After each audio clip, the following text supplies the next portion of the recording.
के चाहने वालों की एक बहुत बड़ी तादाद ने उन्हें वेलकम कहा यहाँ पहुँचने के।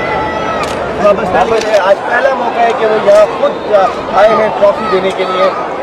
2008 गोल्ड कप इस लिहाज से भी एक तारीखी अहमियत रखता है।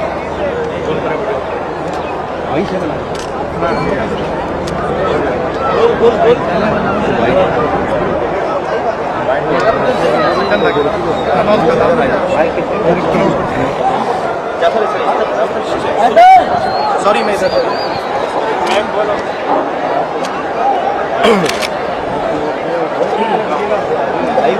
शुरू कर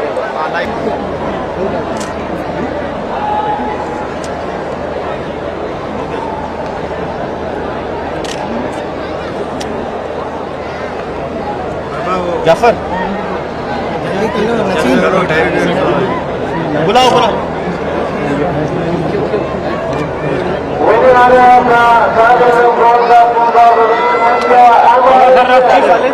थोड़ा सा रास्ता दे दें खालिद यहाँ पे गोल्ड कप हॉर्स रेस 2008 की। और आज यह एक तारीखी मंजर है। रहीक साहब वगैरह पाकिस्तान मुस्लिम लीग फंक्शन के सरबराह पहली मरतबा जो है वो यहाँ खुद चीफ गेस्ट में ट्रॉफी देने के लिए कराची रेसिंग एमआर हुसैन नसीब के मालिक जिन्होंने ये ट्रॉफी वसूल की। Fateh gold cup horse race 2008 के एमआर हुसैन जिन्हें ट्रॉफी दी पीर साहब वगैरह ने। और ये मैंने आपको जैसे पहले बताया कि सालों से पीर साहब वगैरह यहाँ वापस आए, लेकिन आज ये पहला मौका है, ये एक हिस्टोरिकल मौका है कि वो आज यहाँ खुद ट्रॉफी देने के लिए आए हैं। जितनी कोशिशें जितने लोग आप यहाँ देख रहे हैं सब पीर साहब वगैरह की कोशिशें के साथ उनकी टीम का फर्क है जो आप देख रहे हैं आज यहाँ की रौनक है। और जहाँ तक हम बात करते हैं कायदे-ए-आज़म गोल्ड कप की है 25 दिसंबर की, आइए पीर साहब वगैरह इस वक्त यहाँ मौजूद है, उनसे बात बिल्कुल ठीक है। अभी प्राइस डिस्ट्रीब्यूशन किसी सी कंट्री है, उसके बाद आगे आगे हमसे बात करें प्लीज। डॉक्टर साहब Quaid-e-Azam gold cup horse race 2008 साल का सबसे बड़ा इवेंट होता है कराची रेस क्लब का, जिसमें आज यहाँ एमआर हुसैन के घोड़े नसीब ने कामयाबी हासिल की है। और आप देख सकते हैं पीर साहब वगैरह आप ये तारीखी दिन है कि वो खुद आज जो है वो नीचे आए हैं ट्रॉफी देने के लिए। इससे पहले कराची रेस क्लब की हिस्ट्री में ऐसा नहीं हुआ। और पीर साहब वगैरह जो है वो अपने दस्ते मुबारक से तमाम लोगों में इनामात तकसीम करेंगे। यहाँ secretary Karachi race club Syed Ayaz Ali Shah मौजूद है, जॉइंट सेक्रेटरी अकबर शाह मौजूद है, एग्जीक्यूटिव कमिश्नर मौजूद है।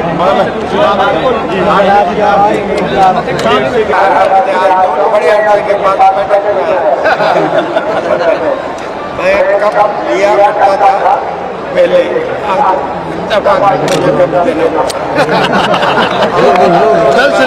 मेरे घोड़े की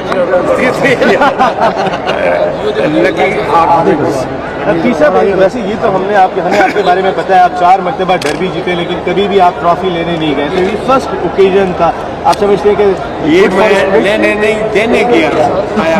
अच्छा अच्छा, मैं 77 में से पहले लिया करता था, लेकिन आप पहले देने आया। साहब थोड़ी सी पॉलिटिकल भी बात करेंगे आज आपसे।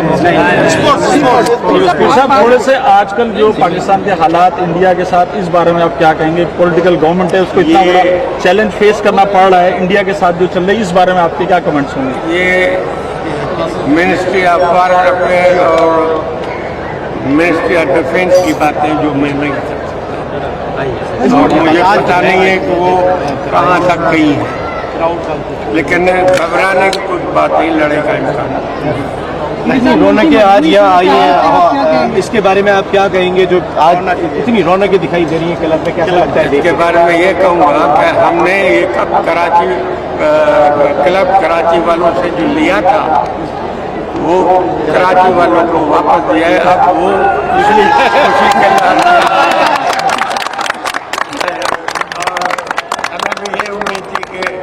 कराची वालों को देंगे तो कोई ज़्यादा कामयाबी होगी और साहब अभी जो हालात है पाक इंडिया जो ताल्लुकात चल रहे हैं तो आपकी अपनी एक इतनी बड़ी फोर्स है वो भी तैयार है अगर कभी हालात खराब होते हैं? मेरी फोर्स कोई पीपल पार्टी के या किसी और की तरह नहीं है, गवर्नमेंट के साथ मिली हुई है, वोट के साथ। मुल्क की सूरत हाल में क्या कहेंगे? वोट के साथ है, पाकिस्तान के साथ है। अच्छा पीर साहब आप वोट के साथ है। अभी एक ही फौज है यहाँ है। मतलब अगर जरूरत पड़ी सर तो वो आज भी शाना बशाना कायम है। अच्छा पीर साहब ये बताएंगे कि ये जो बैनुल अक़वामी सूरत हाल में जो इस वक्त चल रही है, इस वक्त पाकिस्तान ने जो बताइए जो बैनुल अक़वामी सूरत हाल है और जो पूरा प्रेशर पाकिस्तान पर इस वक्त पड़ा हुआ है दहशतगर्दी के खात्मे के लिए, आप समझते हैं कि पाकिस्तान ने मौसर तरीके से जवाब दिया या पाकिस्तानी हुकूमत कामयाब रही मौसर? मिनिस्ट्री की बात है, टेबल पर क्या है, अखबार में क्या है, दोनों में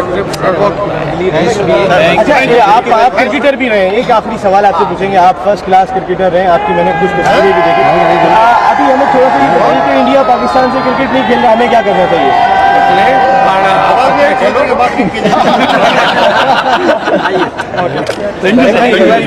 तो खासे खुश दिखाई दिया, जो रौनकें यहाँ बहाल थी, जो आपने देखा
Thank you.